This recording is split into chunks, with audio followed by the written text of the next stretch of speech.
Alright, yo, what's up everybody? Today in this video I'm going to be doing a tutorial on how to shoot for a sharpshooter.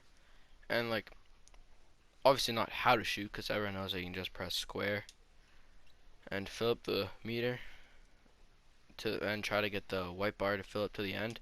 And if it's green, then that's a perfect shot and it'll go in. And that's basically how you shoot. Press square, wait for the white bar to fill up to the very end, and try to release your thumb off the square button if you're on PlayStation. PS4 and Xbox, I don't know what it is, but like whatever the shooting button is, and then take it off when the white bar is at the end. And if it turns green, then that shot is perfect and it'll go in. But even if it's not, even if you're off a bit like that, it can still go in sometimes. There's just less of a chance.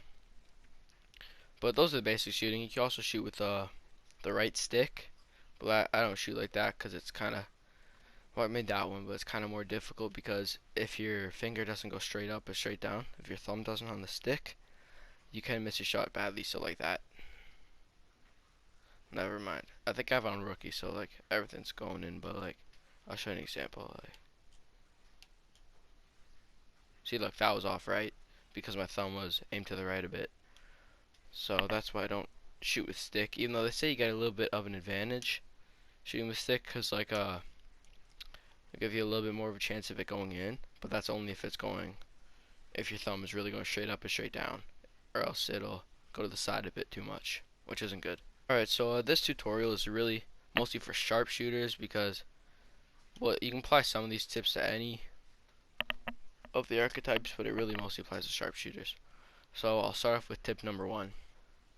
Alright, so my tip number one is to shoot when you're open. And this is crucial to sharpshooters because if you're contested slightly, if somebody's hands in your face a little bit, you'll miss. But if you're open, anywhere, like beyond the arc here, and you got a good shot, it should go in. Even a decent shot, it should go in.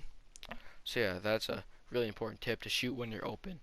Because if you're contested, which means you're not open and someone's guarding you, and they're like slightly close to you, the odds of going in are pretty slim. So shoot when you're open. Okay, so now on to tip number two. So being a sharpshooter, a great time to shoot is in the catch and shoot situation. So that's when, let's say someone's here, passes to you, and you run over here to the corner, catch the ball, and then shoot it. Catch and shoot situation, oh my gosh. Alright, never mind that. But say, let's say someone's at the top of the arc, they pass you in the corner, you shoot it, good chance of going in. And it's a good shot, a catch and shoot shot. And so yeah, you should be really, catch and shoot is really good for sharpshooters, because that's one of their best things that they can do, one of their advantages. Even though like, actually every archetype can shoot in catch and shoot situations pretty well, and corner threes are great. Corner is a great place to shoot threes because you can see it's like a shorter distance to the rim than, let's say, over here is or something like that. So that's why it's great to shoot in the corner. And you're open the corner, take that shot no matter what archetype you are. And yeah. Alright, so tip number three, this mostly applies to sharpshooters, but really, yeah, only shoot when you're done dribbling. Never shoot off the dribble. That is crucial, because if you sharpshooters, for some reason, kind of makes no sense if you can shoot threes really well, but if you're off the dribble by a little bit, you can't. And let's say someone like a shot creator can't shoot threes still that well, but they can shoot off the dribble really well. It doesn't really make sense. But anyways, if you're a sharpshooter, you cannot shoot off the dribble well. This means when you're running and then you just take a shot, the odds of that going in are slim to none. But as I said before, I'm already in rookie mode, so most things goes in. But see, look, off the dribble, that's a real off the dribble. And see, look, I miss it. Sharpshooters, so instead of doing a shot like that, running around someone, because you might think it's good, you might think, oh, I ran around my defender, I'm open, I should shoot it now. But that's a bad shot because you're off the dribble. Your guy's a little bit off balance. So what you should do, run around to your defender and stop. It might take a little bit of time because like you'd much rather just run and shoot the ball, but it saves you time. The odds of that going in are really slim, and it's a bad shot to take. So you should run, stop, and then shoot, and you have a really good chance of making that. Alright, now on to step number four. So this is a move that is great for all sharpshooters, and I like to use in park a lot. It's great to make space between you and your defender to make enough room to let a shot fly, and it's where you run, step back, and shoot it. It's a great shot because your animation, or like walking back, like let's say you just walk back, it's pretty slow, and like they can follow you easily and guard you. But if you're sprinting to one end, sprinting somewhere, and then pull your right stick back, you'll step back like that. You'll do a little hop step pretty fast and directly back. You won't be going to the side or anything, you'll go like pretty much straight back. And that gives you the perfect amount of room in between you and your defender that you can shoot a shot and it'll be uncontested. And as I said before, if it's uncontested, it'll have a really good chance of going in. So I'll show one more example. See, look, it's a great shot to take. And yeah, I'd really recommend it, even though you might think of shooting off the dribble. It's kind of not though, because shooting off the dribble is just shooting while you're dribbling and then you shoot. It's a bad shot, probably gonna miss. But if you step back first, you stop for a bit. See, look, you're not off the dribble.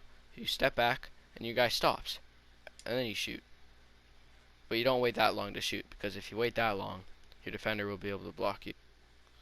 So what you do is just step back and shoot like that. Money.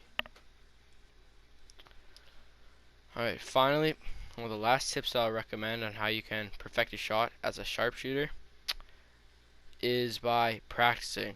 And this is really important. Practice in my career. Play in different settings. Like, rookie is a great way to grind out badges and stuff, but it's not really a good way to perfect a shot because anything can go in. Like, contested stuff can go in on rookie.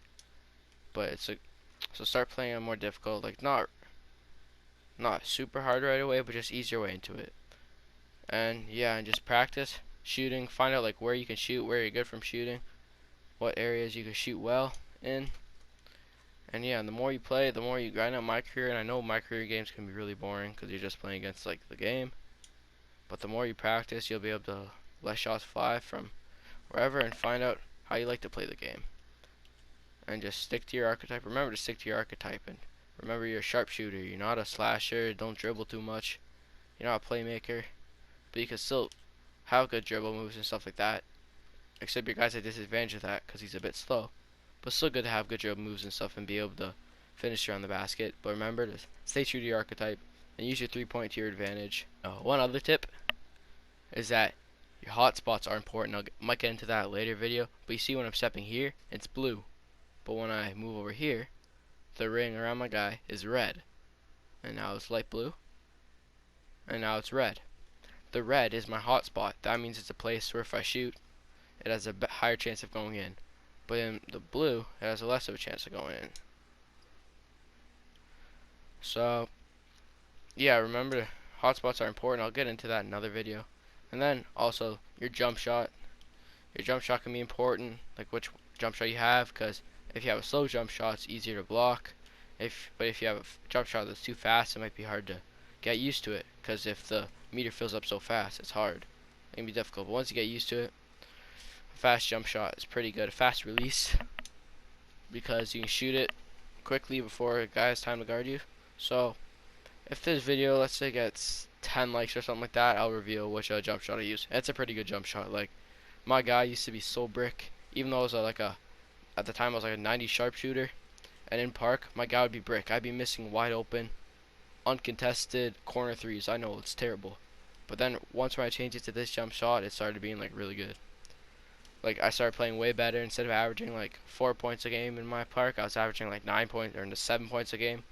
So I really improved just from changing my jump shot and practicing. So yeah, get this video 10 likes and I'll reveal the jump shot. And please remember to like if you like the video, comment any suggestions for new videos, and subscribe if you want to see my videos. Alright, peace.